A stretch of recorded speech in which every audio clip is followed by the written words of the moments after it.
Bonjour, j'espère que vous allez bien. Aujourd'hui, nous allons réaliser le unboxing d'une clé Ledger Nano S+. Pour ceux qui arrivent sur la chaîne de Mineur mais pas que, je m'appelle Benjamin et cela fait maintenant plus de 2 ans que je suis dans l'univers des crypto-monnaies. Et ici, nous parlons de crypto-monnaies, mais pas que. Avant d'aller plus loin dans cette vidéo, je tiens à vous préciser que le contenu n'est pas un contenu sponsorisé et que la clé Ledger a été achetée. L'objectif principal est de vous présenter la technologie et son fonctionnement. Tout d'abord, savez-vous ce que c'est qu'une clé Ledger ? Ce qu'il faut savoir, c'est qu'en prérequis, lorsque vous détenez des crypto-monnaies, en réalité, ce que vous détenez, ce sont des clés publiques et des clés privées. Ça signifie que vos tokens ou vos NFT sont rattachés à vos clés privées et vos clés publiques. Pour faire simple, cette technologie de portefeuille matériel est reliée à vos clés privées et vos clés publiques, et cela permet de les sécuriser. On les nomme aussi des cold wallets.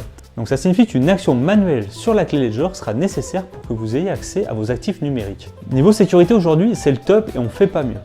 Vous devez également garder à l'esprit que vos tokens ou vos NFT ne seront jamais stockés dans la Ledger ou tout autre portefeuille matériel. Ils servent avant tout à protéger vos clés privées qui, elles, donnent accès à vos actifs qui sont stockés dans la blockchain. On pourrait résumer ça à une serrure blindée qu'il faut déverrouiller avant de pouvoir avoir accès à vos clés privées. Et pour ouvrir la serrure, il vous faudra effectuer une action manuelle sur la clé quand elle sera connectée à votre ordinateur. Côté caractéristiques, la Nano S+ vous permet de gérer jusqu'à 5500 actifs numériques et d'y installer jusqu'à 100 applications. Allez, maintenant que nous avons assez parlé et cadré la technologie, je vous propose de passer au unboxing. Bon, nous voilà maintenant sur la zone de travail, on va pouvoir déballer la clé Ledger. Donc l'emballage déjà ressemble à ça, comme vous pouvez le voir, il est encore tout emballé sous blister. Donc voilà, donc comme je vous disais précédemment, je vous recommande vraiment d'acheter la clé sur le site Ledger lui-même et pas de passer via un revendeur, car on ne sait jamais au niveau des potentielles arnaques ou des clés piratées ce qui peut se passer. Voilà. Donc ensuite, pour faire le déballage, moi je prends toujours un petit couteau, une petite lame. Donc voilà, j'ouvre délicatement sur le côté et là maintenant, allez, c'est parti.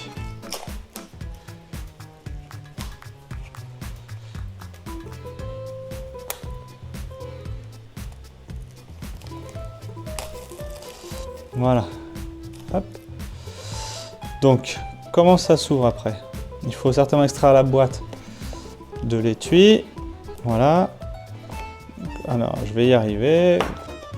Voilà, ça se fait glisser comme ça. Donc, on le prend et on le fait glisser comme ça. Voilà.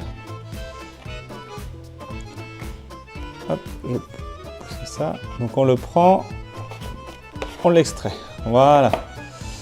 Donc, du coup, on a une belle boîte Ledger toute noire avec le logo Ledger ici de gravé. Et ensuite, on a les petites encoches de chaque côté pour pouvoir ouvrir la boîte. Donc, voilà. Une fois que la boîte est ouverte, on a cette vue-là. Trust yourself. Donc ça, c'est un petit carton. Ensuite, donc, on voit sur la partie haute la fameuse clé Ledger Nano S+. Et ici, ça doit être le livret et le manuel d'utilisation. Voilà. Donc ça, on va le voir tout à l'heure, mais ça va être quand vous allez avoir besoin de saisir votre phrase secrète, vous allez certainement l'enregistrer dans ce petit livret. Ensuite, donc, on a la clé qui est ici, avec une adresse web pour certainement aller télécharger l'application pour l'utiliser sur l'ordinateur.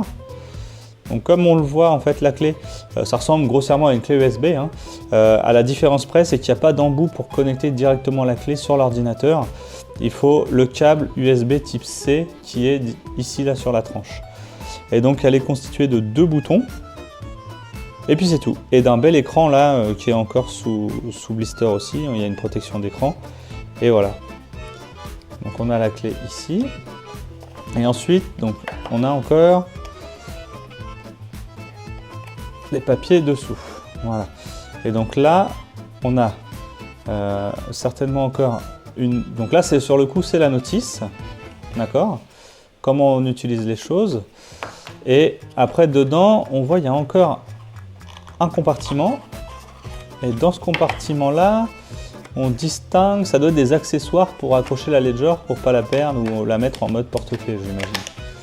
Donc qu'est-ce qu'on a dedans? Donc en effet, on a une petite sangle pour l'accrocher, pour pas la perdre. Et il y a encore quelque chose dedans. Ça doit être le câble d'alimentation. Je n'arrive pas à attraper. Voilà, il est là. Donc un petit câble d'alimentation qui a l'air plutôt qualitatif, qui est un câble en nylon tressé, qui a l'air assez robuste, qui doit faire 50 cm de long à peu près. Et donc il a un côté USB type C et un côté USB conventionnel type 2 ou type 3. Voilà. Alors voilà, maintenant que j'ai fait un petit peu place nette, voici ce que nous avons. Donc, en effet, nous avons donc un élément principal qui est la clé Ledger, un second élément qui permet d'accrocher la clé Ledger pour ne pas la perdre, un troisième qui va être le câble, un quatrième qui lui correspond au carnet secret pour pouvoir enregistrer votre phrase, et enfin la notice d'utilisation qui est ici, avec les liens utiles, quels sont les différents coins qui sont pris en compte, les différents exchanges, voilà, donc tout ça derrière, donc il y a la notice d'utilisation, comment est-ce qu'on fait pour pouvoir l'utiliser, notamment en indiquant d'aller télécharger sur le site Ledger les différentes applications. Ensuite, on a un peu plus dans le détail ici la notice d'utilisation sur comment accéder au site Ledger, et en fait c'est la même chose que le petit carton d'avant, traduit dans toutes les langues vis-à-vis de l'Union Européenne. Ils sont obligés de faire des documents dans toutes les langues. On a un très bel autocollant Ledger ici, que vous pouvez coller après sur votre voiture ou où vous voulez. Et ça, c'est la petite notice d'utilisation sur les règles d'usage, sur la sécurité d'utilisation, le fait que ce soit un équipement qui est marqué CE. Et puis voilà. Donc ça, c'est fait pour la notice, donc ça a l'air très succinct. Donc je pense que quand on va aller télécharger l'application, il y aura certainement un petit didacticiel qui nous explique comment est-ce qu'on utilise l'application. Ensuite, dans ce petit carnet secret là, ici, orange, ici, on voit que c'est indiqué qu'on a les éléments pour écrire les phrases secrètes à 24 mots pour pouvoir récupérer vos clés privées si jamais votre Ledger ne fonctionne plus via une autre clé. Parce que ce qu'il faut savoir, c'est que, donc, comme je disais dans l'introduction, la clé là, les cryptos ne sont pas stockés dedans. Ça vous permet juste d'avoir une serrure entre vos clés privées et l'accès à vos clés privées.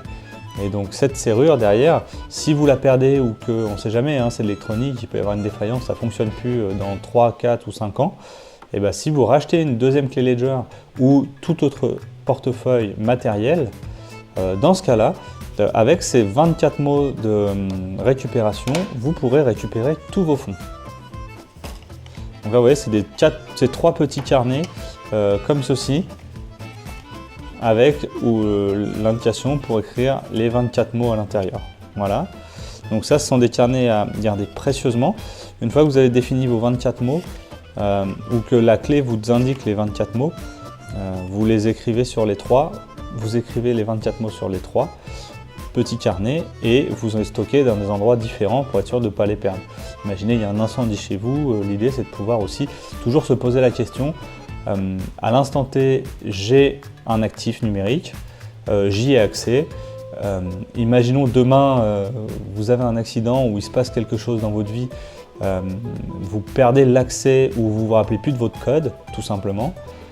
Comment récupérer ces actifs numériques-là qui, on l'a vu dans les news au cours des précédentes années, peuvent vous rendre riche des fois même, hein. Il y a certaines personnes qui étaient multimillionnaires et parce qu'elles n'ont pas eu le réflexe de bien noter leurs clés privées ou de les extraire et de les mettre à différents endroits pour ne pas les perdre, et ben, au final elles ont tout perdu. Donc voilà. Donc le câble USB et voilà, donc la clé, comme je disais tout à l'heure, un peu plus précisément, donc on a un joli aluminium brossé ici pour protéger l'écran, qui, ma foi, fait quand même assez qualitatif, hein. On a du mal à le plier, il est bien épais et bien rigide. Et enfin, donc là, la petite clé Ledger avec sa protection d'écran. Voilà. Donc maintenant, ce que je vous propose, c'est de passer à la phase installation et paramétrage de la clé. À tout de suite.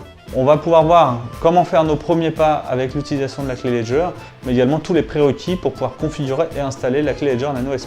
Tout d'abord, donc je pense qu'il va d'abord falloir aller sur l'adresse internet qui était indiquée dans la boîte quand on l'a ouvert. Je vais ouvrir le navigateur web. Quand on saisit l'adresse, on tombe sur une page de téléchargement d'un soft qui s'appelle Lydia. Il faut le télécharger. Alors là, gros disclaimer, attention, moi je recommande pas aux utilisateurs d'utiliser, rechercher Lydia via votre moteur de recherche internet. D'accord ? Je pense que c'est risqué, vous avez un potentiel risque de tomber sur un logiciel frauduleux ou piraté. Pour plus de sécurité, il faut vraiment rentrer l'adresse internet du lien qui est donné dans la clé Ledger. Voilà. Donc là, je vais vous faire un petit shot rapide pour pouvoir aller télécharger le logiciel. Bah voilà, donc voilà après le petit shot. Donc le téléchargement a duré quelques minutes. C'était assez rapide, hein. Donc là, je vous propose maintenant de faire l'installation. Et c'est pareil, je vais la passer en accéléré, car pour vous, il n'y a pas de valeur ajoutée. Et l'idée, c'est vraiment d'aller dans le vif du sujet. Après quelques secondes, nous voilà sur le PC. Le PC est plutôt performant, donc c'est peut-être pour ça que ça a aidé à installer et à télécharger assez rapidement toute l'application. Donc là, maintenant, on va lancer l'application.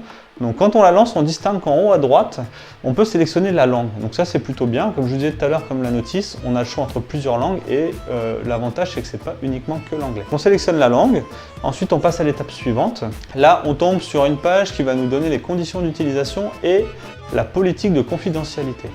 J'ai lu rapidement après un petit cut les conditions que nous proposait Ledger. Ce que je trouve assez surprenant, c'est que quand on clique sur leur bouton là qui nous amène vers une page pour les conditions d'utilisation et la politique de confidentialité, la page n'existe pas. Pour une compagnie comme Ledger qui mise sur un produit de qualité et du haut de gamme pour protéger des cryptoactifs, je trouve ça un petit peu limite. J'imagine qu'ils vont corriger ce petit bug là et que quand vous verrez la vidéo, ce sera peut-être pas maintenant mais dans plusieurs semaines voire plusieurs mois, le bug aura été corrigé. Mais là, aujourd'hui, à l'instant T, je trouve que ça fait pas très sérieux pour une compagnie comme celle-là de ne pas avoir accès aux politiques de confidentialité. Donc maintenant, on va passer à l'étape suivante. On coche les petites cases qui nous disent qu'on accepte les conditions que nous impose Ledger, sinon on ne peut pas utiliser l'application ni la clé. Là-dessus, en fait, vous n'avez pas trop le choix. Après, donc l'étape suivante, on va arriver sur un menu. Donc ce menu nous propose quoi? Donc sélectionner le type de clé que l'on a dans cette vidéo. Donc nous, il s'agit d'une clé Ledger Nano S+. Donc le menu suivant, quant à lui maintenant, c'est une demande pour nous sélectionner s'il va s'agir d'une nouvelle clé ou bien s'il s'agit d'une ancienne clé que l'on souhaite récupérer. Donc c'est, imaginez, vous avez une clé Ledger qui ne fonctionne plus ou que vous avez perdu, vous avez toujours le petit livret. Bah là, avec les 24 mots de récupération, c'est simple, vous allez les prendre, les mettre dans une nouvelle clé Ledger et ça va vous permettre de récupérer tous vos actifs. Donc ici, nous allons donc sélectionner la rubrique installer une nouvelle clé. Donc là maintenant, on va tomber sur un didacticiel. C'est plutôt intéressant. Le didacticiel, donc là, il nous explique rapidement qu'est-ce que c'est qu'une blockchain et pourquoi il y a la blockchain et à quoi ça sert. Il va également nous définir qu'est-ce que c'est que les clés privées, quelles sont les clés privées et qu'est-ce qu'un actif numérique. La page suivante de ce didacticiel là, elle définit vraiment plus focus sur la partie des clés privées, leur intérêt et une politique de sécurité qu'il faut avoir autour de ces clés privées et que nous devons être les seuls à maîtriser les clés privées. Alors c'est plutôt intéressant dans cette partie-là. Il nous explique également que la Ledger, c'est un porte-monnaie numérique à froid. Donc en gros, c'est un cold wallet. Ça signifie simplement que les clés privées que vous avez, que vous allez lier vos actifs dessus, elles ne seront jamais exposées à Internet. Donc là, il distingue bien le fait également que vous allez utiliser l'application Ledger et la clé USB Ledger. La clé USB permet de sécuriser la clé privée qui ne sera jamais mise en ligne, tandis que l'application vous permet de gérer, transférer, recevoir vos actifs via le wallet sécurisé par la clé Ledger. Et le logiciel également, Lydia, là, il a un petit soft de trading. On peut également acheter directement des crypto-monnaies ou trader des crypto-monnaies via leur application. L'intérêt vraiment donc du wallet cold wallet, comme la clé Ledger, c'est que pour chacune des transactions, vous allez devoir réaliser une opération manuelle sur la clé pour pouvoir donner l'accès au logiciel à vos actifs numériques. Si vous ne le faites pas, vous n'aurez jamais accès à vos actifs numériques. D'où l'intérêt de faire attention quand vous notez également vos mots de récupération, car les mots de récupération, ils seront super importants pour le futur si vous avez une défaillance clé Ledger ou vous la perdez, pour pouvoir récupérer votre argent ou vos actifs numériques. L'étape suivante, là, ils vont nous donner une recommandation d'environ 30 minutes pour pouvoir aller configurer la clé Ledger. Donc on va découvrir pas à pas les différentes actions qu'on va devoir faire. Il est indiqué également qu'on doit prendre de quoi écrire, très important, et vérifier que l'on est dans une pièce safe. Personne ne pourra entendre ce que l'on est en train de faire ou regarder par-dessus votre épaule pour noter les informations et vous voler vos informations. Allez, on est prêt, on a le stylo, de quoi écrire, du papier, c'est parti. Étape numéro 1. Allumons la nano en la connectant sur l'ordinateur. Pour ce faire, c'est assez simple, on prend le câble fourni, on branche la partie USB type C sur la clé, la partie USB dans l'ordinateur, et donc là, on configure en tant que nouvel équipement. Cliquez ici, comme je fais, voilà. Ensuite, on suit les instructions. Une fois la clé raccordée à l'ordinateur, ils vont nous demander d'appuyer donc là sur la clé, donc malheureusement, vous n'allez pas le voir, mais en gros, on va avoir des actions à faire sur la clé pour pouvoir valider le fonctionnement et valider les différentes étapes. Voilà, donc là en fait on fait les petites manipulations et en suivant le petit didacticiel des manipulations, on s'aperçoit très vite qu'il s'agit d'un petit didacticiel pour nous apprendre à utiliser les petits boutons de la clé Ledger pour se déplacer ou valider une étape. On a soit le bouton de gauche pour aller déplacer de petites icônes de sélection sur la gauche, le bouton de droite pour se déplacer sur la droite. Donc là, pour valider notre choix, ils nous apprennent également qu'il faut appuyer sur les deux boutons simultanément. Sinon, ça ne fonctionnera pas. Allez, on fait les tests. Voilà, donc ça c'est bon. Maintenant, on a la seconde étape. Une fois qu'on a validé et qu'on a appris comment fonctionner et comment naviguer dans la clé USB quand elle est connectée, là, il nous demande de paramétrer le code PIN de la clé. Donc, le code, lui, il doit être compris au minimum entre 4 chiffres et 8 chiffres. Il faut savoir que dans un mot de passe, plus il y a de caractères, plus dur il sera à craquer. Moi, je prends le maximum, là dans ce cas-là, je vais prendre 8. Et il nous explique également que pour pouvoir sélectionner le code PIN, il faut naviguer avec le petit bouton de gauche ou le petit bouton de droite pour sélectionner le numéro qui nous intéresse et le choisir en validant, en appuyant sur les deux boutons simultanément. Et une fois que vous avez fait ça, il passe à l'étape suivante, c'est-à-dire le numéro d'après. Là, je vais faire un petit cut rapide et je vous reprends juste après, une fois que j'ai paramétré mon petit code PIN.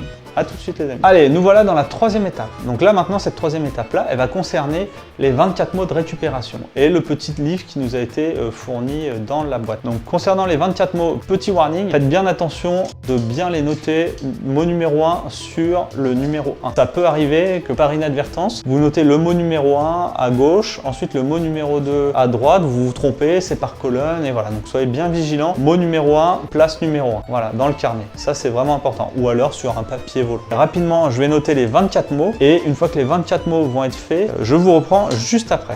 One eternity later. Hey, ça y est, me revoilà. Donc, j'ai mis une dizaine de minutes pour pouvoir écrire tous les mots. Alors, c'est long, 10 minutes, je vous l'accorde. Par contre, ça passe très vite parce que les mots, je les ai relus au moins 3 fois. Je voulais être sûr que j'avais pas fait de faute d'orthographe et également pas avoir fait d'erreur sur la numérotation avec les mots. Donc voilà, moi je pense qu'on n'est jamais trop prudent quand il s'agit d'éléments de récupération et de sécurité comme cela. Donc, je les ai écrits sur mes carnets et j'ai mis une dizaine de minutes. Donc voilà un petit peu le temps que ça prend pour cette grosse étape. Voilà, donc une fois les mots notés, là on passe à l'étape suivante, donc on est sur la quatrième étape. Donc dans cette nouvelle étape, on va nous demander de confirmer que les mots de récupération qu'on a sélectionnés sont conformes avec les mots de la clé USB Ledger. Donc pour ça, ils vont nous demander de faire pour les 24 mots, un choix parmi 3 mots à chaque fois, et dans ce choix, on va devoir valider le mot qui est le bon à la position qui est la bonne. Je vous refais un petit cut et je vous reprends juste après une fois que j'ai validé les mots. Donc là, même étape. Avec le bouton de gauche ou le bouton de droite, on choisit le mot et on valide le mot en appuyant sur les deux boutons simultanément. A few moments later. J'ai fini cette étape-là. Bon, elle était beaucoup plus rapide que l'étape d'avant. J'ai pas mis 10 minutes.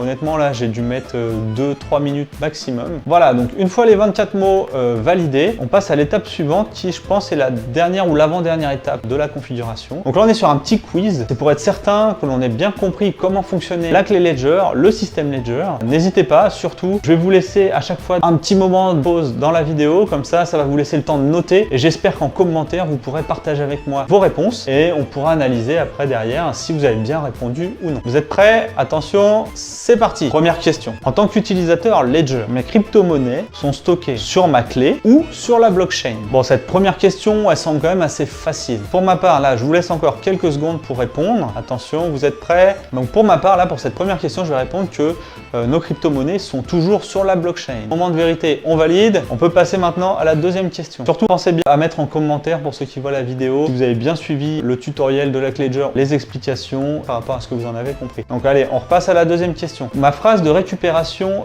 n'est plus en sécurité ou quelqu'un la connaît ou l'a vue. Alors, pas de souci, Ledger va pouvoir nous envoyer une nouvelle version ou une copie de nos 24 mots de récupération. Ou alors, mes crypto-monnaies ne sont plus sûres et par conséquent, je dois les mettre en sécurité et les transférer sur un wallet safe le plus vite possible. Cette question question-là, elle est un peu moins facile que la première, mais reste quand même assez facile si on a bien suivi le didacticiel. Allez, je vais vous présenter ma réponse. Je vais répondre que mes actifs ne sont plus en sécurité à partir du moment où vos clés de récupération ou votre clé privée n'est plus en votre connaissance propre et seule. Là, attention, warning, il y a potentiellement une brèche, une faille de sécurité. Pensez à mettre vos cryptoactifs sur un endroit sécurisé le plus vite possible. Après, c'est sûr, hein, je dis toujours, quand on gère des cryptoactifs, si jamais vous arrive un problème, il faut que votre concubin, votre concubine ou la personne de confiance avec qui vous partagez ou pas votre vie puisse avoir accès à ces cryptoactifs-là. Donc, mis à part cette personne-là, auquel vous allez la former pour lui expliquer comment récupérer votre argent ou vos cryptoactifs en cas de pépin, là, il n'y a pas de souci. Par contre, si c'est quelqu'un d'autre qui a accès à votre clé ou à vos clés de récupération, alors là, attention, warning, le plus vite possible, transférez vos cryptoactifs sur un wallet sûr pour pas vous les faire voler. Ça va tellement vite